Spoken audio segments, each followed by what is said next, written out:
Cuando el gobierno iraní corta el internet, eso no es una buena señal. Repitieron esto en 2019, tras matar a 1.500 manifestantes en 2 semanas y de nuevo en 2022 durante el levantamiento de Masha Amini. Cada vez, el apagón sirvió exactamente para lo mismo, ocultar lo que está pasando del mundo exterior y de sus propios ciudadanos hasta que la amenaza inmediata de las protestas disminuyera. Así que cuando se cortó la conectividad a Internet en todo el país a principios de este mes, estaba bastante claro lo que se avecinaba. Esto sucedió tras semanas de las mayores protestas desde la revolución de 1979. Lo que pasó después sorprendió hasta a los observadores más pesimistas de Irán. Seguramente ya viste los videos que lograron salir. A pesar de la represión, se ven hombres uniformados disparando en la calle, francotiradores en los techos y cuerpos apilados en los pasillos. El apagón dificulta obtener información confiable, pero se ha filtrado lo suficiente para darnos una idea de los horrores de enero. Los horrores del 8 y 9, que según un informe de Time pudieron ser una de las mayores masacres recientes, habrían dejado 30.000 muertos. Nuestra tarea hoy es averiguar si eso es una sobreestimación o si fue el operativo más letal de la historia moderna, el apagón. Antes de hablar del posible número de muertos en las protestas de Irán, debemos aclarar que estimar las víctimas es mucho más difícil que en otros casos. Como en la guerra de Ucrania, la información circula libremente. Teherán aprendió que controlar la información sobre atrocidades es clave para su supervivencia, incluso más que las masacres mismas.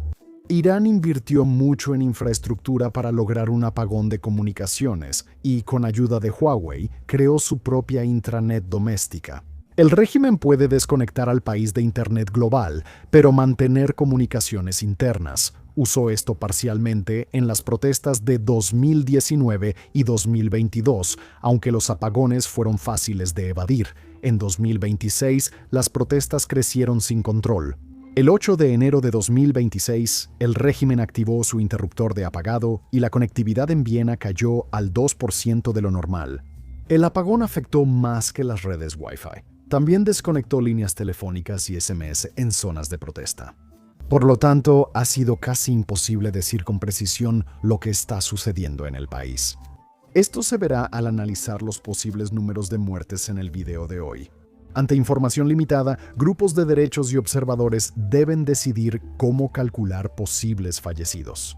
Podemos afirmar con absoluta convicción que la represión del régimen fue extremadamente brutal. The New York Times informó que Ali Khomeini ordenó al Consejo Supremo de Seguridad Nacional reprimir las protestas, según 2 funcionarios iraníes. Cita: por cualquier medio necesario. Las fuerzas de seguridad recibieron la orden de disparar a matar, lo que resultó en soldados abriendo fuego con munición real contra multitudes en algunas ciudades. Testigos en Karaj dijeron que las fuerzas de seguridad usaron ametralladoras antiaéreas contra manifestantes, lo que sugiere el uso de armas pesadas. Los asesinatos se concentraron en gran medida, pero no completamente, en aproximadamente 48 horas de máxima violencia, y para cuando terminó, las protestas ya habían sido prácticamente aplastadas. Analistas reportaron 156 protestas en 27 provincias el 8 de enero y solo 7 4 días después. Aunque Warfronts no puede verificar que no hubiera protestas en todo el país, el impacto fue claramente transformador. Tras el tiroteo, el régimen mantuvo el miedo en todo el país sin descanso por días. Testigos vieron a la milicia Basij patrullando en moto los vecindarios tras los hechos, gritando: «¡No salgan! ¡Les vamos a disparar!». Al mismo tiempo, el gobierno estaba trabajando para asegurarse de que la noticia de esta masacre no llegara al resto del mundo, cuando Starlink eliminó las tarifas de suscripción para los usuarios. En Irán, por ejemplo, las autoridades desplegaron interferencia de GPS a gran escala para bloquear la mayoría de las conexiones satelitales, mientras también enviaban fuerzas de seguridad a realizar redadas casa por casa. El uso de drones y escáneres de radiofrecuencia para ubicar antenas parabólicas fue un gran problema para quienes estaban fuera del país, intentando informarse. Eso es lo contrario a los campos de batalla en Ucrania, donde hay tanta información que es difícil diferenciar la verdad de la propaganda. A pesar de sus tácticas autoritarias, el régimen iraní no logró aislar totalmente al país. Poco a poco, testigos como médicos y equipos médicos, así como activistas extremadamente valientes, lograron sacar videos e imágenes al mundo. Gracias a su trabajo, ahora podemos intentar estimar una posible cifra de muertos justo antes de empezar a contar los fallecidos en Irán. Te cuento sobre nuestro servicio para suscriptores, Front Stockholm, donde profundizamos en las noticias más que en el canal principal. En las últimas semanas, por ejemplo, hemos cubierto cómo es realmente la vida para esos manifestantes encarcelados por el régimen iraní. También se analiza el impacto para aliados de Teherán, como Rusia, si el ayatolá cayera. Irán no es lo único que cubrimos. Incluimos episodios sobre la guerra en Sudán, Ucrania y más, junto con un resumen semanal de los conflictos menos cubiertos. Por $5 al mes, tienes acceso exclusivo a 2 videos semanales y artículos de nuestros analistas. Eso es Front Stockholm. Y ahora volvamos al verdadero costo de la sangrienta represión de Irán. Los números, ya que tenemos que empezar por algún lado. Podemos iniciar con la cifra oficial más baja, la del régimen. Se informó que 3.117 personas murieron en los disturbios, según el informe final del 21 de enero. Ahora, es probable que esto sea una subestimación deliberada, pero aún así el número es bastante significativo. Supera el número oficial de víctimas de las represiones de 2019 y 2022 juntas, según el gobierno. Este es el episodio más mortal en 47 años de la República Islámica. Curiosamente, sus declaraciones no han logrado mantener coherencia interna entre sí, lo que ofrece algunas perspectivas interesantes, todas propias. Fuentes del Consejo Supremo de Seguridad Nacional, la Oficina Presidencial y la Guardia Revolucionaria hablaron con medios antirrégimen. El número de manifestantes muertos fue de al menos 12.000, eso es 4 veces más alto que la cifra dada en el llamado informe final. El desglose de totales en el informe no tiene mucho sentido. 2.427 civiles inocentes y personal de seguridad muertos frente a 690 manifestantes.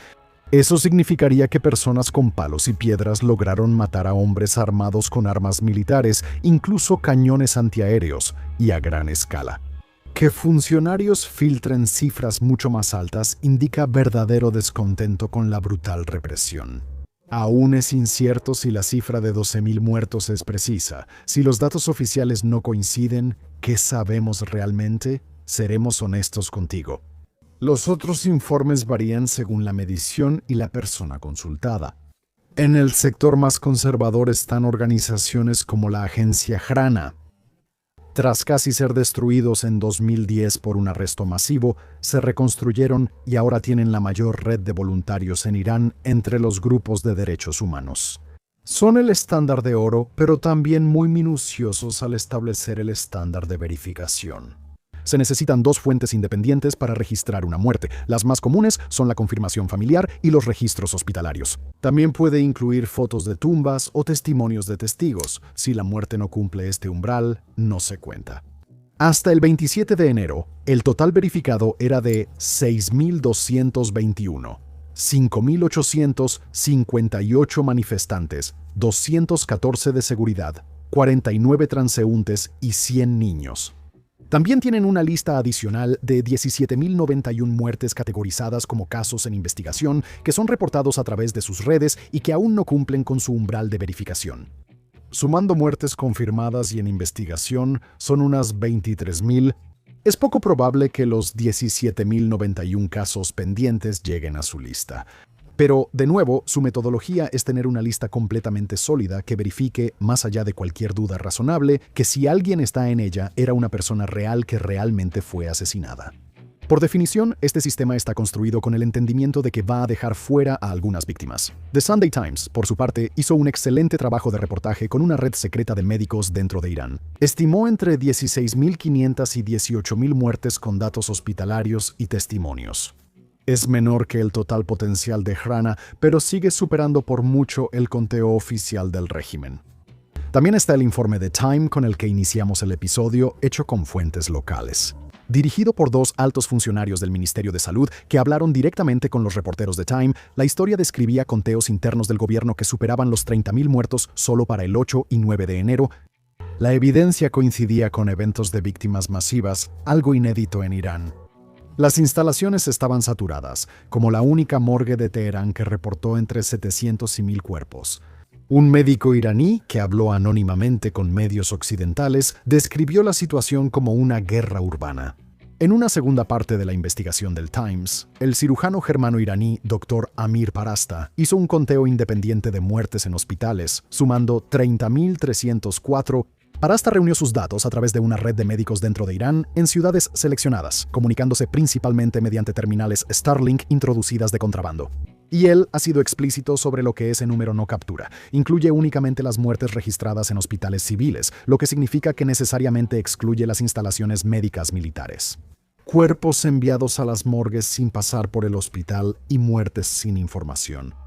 Según la evaluación, 30.304 es un tiempo registrado subestimado. Les Roberts de la Universidad de Columbia, quien es algo así como un experto en estimar la mortalidad en zonas de conflicto desde Irak hasta la República Democrática del Congo, opina que citar 30.000 muertes es casi con toda seguridad una subestimación. La represión tras las elecciones en Tanzania el otoño pasado dejó unas 2.000 muertes, considerada una masacre horrenda. 30.000 muertes en 2 días. El único caso similar reciente es la caída de Al-Fasha en Sudán, donde las RSF habrían masacrado a más de 60.000 personas en una semana. Esto no es el tope de las cifras de muertes reportadas en medios semiconfiables. Según Irán Internacional, puede llegar hasta 36.500.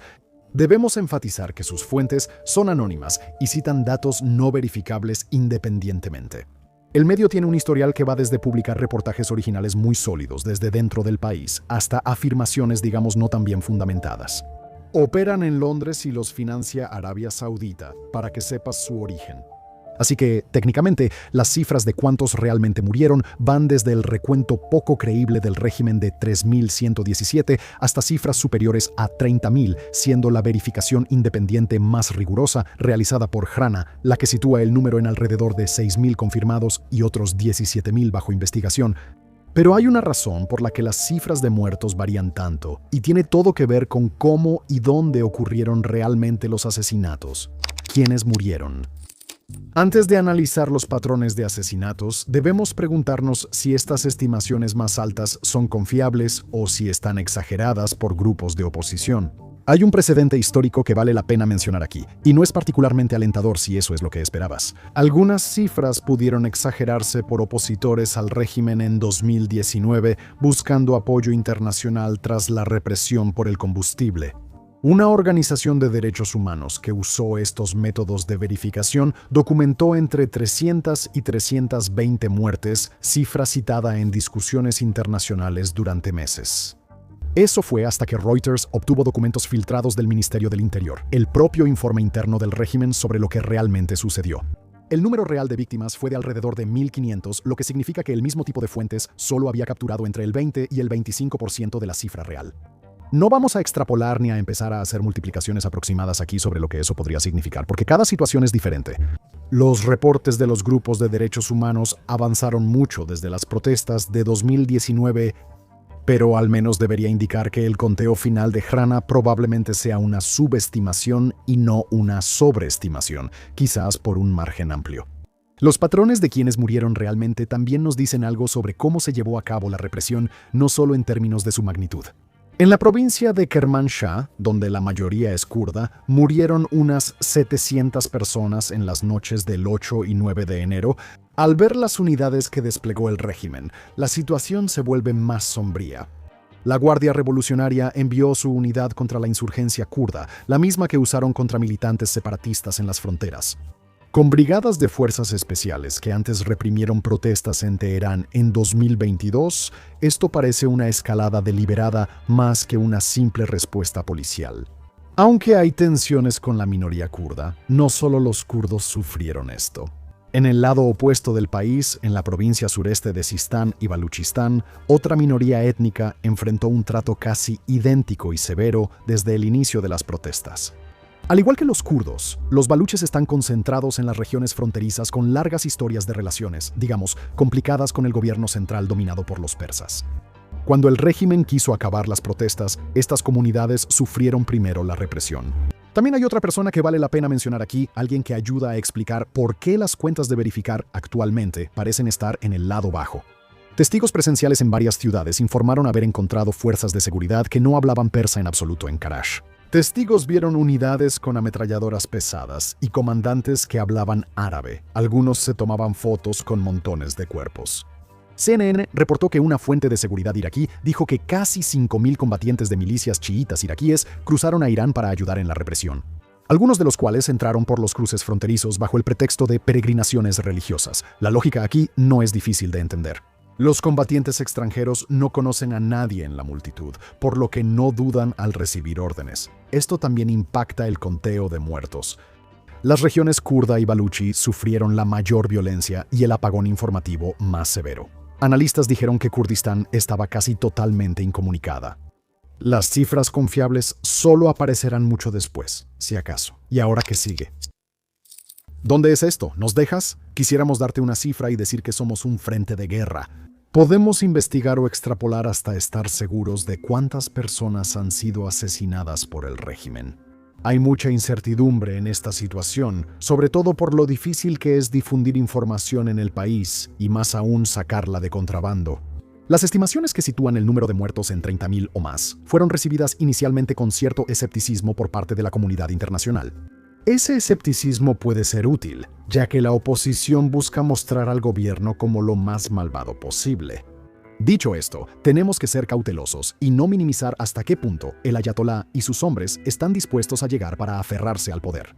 Por décadas, la República Islámica se ha mostrado como si siempre estuviera bajo ataque extranjero, creando una sociedad securitizada en la que criticar al régimen es, inherentemente, criticar a la nación iraní y, por extensión, al pueblo iraní.